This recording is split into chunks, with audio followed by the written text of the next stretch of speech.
Why is the job search the way it is? Why is it so broken? Why do they take months to get back to you? Why do they interview you 50 different times? Why isn't ZipRecruiter working the way I thought?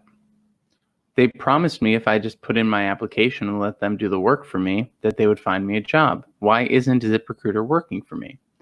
ZipRecruiter is not working for you because it was built for companies, not for individuals who are job seeking. It could care less about the individuals who are job seeking. It cares way more about the people. I don't want to say care less. I'm sure they care little, but it cares way more about the companies that are placing people than it does about the job seeker. Why is it taking them 5 to 10 different interviews to hire you for this job?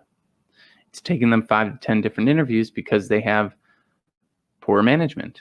Well, then I don't want to work there. But every company has poor management. Every single company has poor management. Every single company has problems. Every single company has good people in their culture and bad people in their culture. Every single company has pros and cons. Whenever I'm talking to people, they're always like, I want to find this unicorn job that's perfect. But then they refuse to actually make themselves a unicorn. People say they want to work at Google. Google's harder to get into than Harvard. And do you know how much effort people put into getting into Harvard? An incredible amount of effort.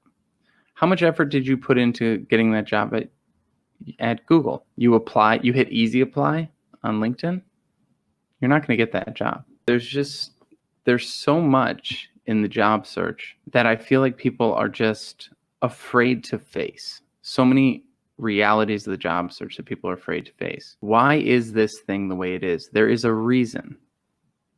All right, now I'll make it a little bit lighter for a second. I was watching the show Devs by the creator of Ex Machina because we're stuck inside and there's nothing to do. And in that show, they talk about causality. I'm not going to get into the plot because it's way too complicated, but everything has a reason. If you can identify the reasons, you can identify the right strategies to contend with those reasons. So if the reason it's taking people a week and a half to get back to you is because it's difficult for them to get an answer from their superiors, we can chill out, right? If they say, I'll get back to you by Friday, and then the next Monday or Tuesday comes and we start losing it because we think that they're rejecting us, we have to stop and say, are they rejecting us? Or are they just waiting for their boss to get back to them? Remember, anytime you're waiting for someone to get back to you and they're waiting for someone to get back to them, the other person's probably waiting for someone else to get back to them. It's a chain of waiting. If the person at the end of the snake is waiting 3 extra days, then they're going to take an extra day, and then they're going to take an extra day, and then so it's going to be an extra 5 or 6 days for you. So we have to identify why things are the way they are. And once we've identified why things are the way they are, then we can chill out or we can act accordingly. So a lot of people are saying, well, the company I was talking to is not sure where they're at because of the COVID thing. And my response is, okay, so there's 2 options here. 1, wait around and see if they get back to you. Be patient. Perfectly fine strategy, as long as you're patient and not freaking out the whole time.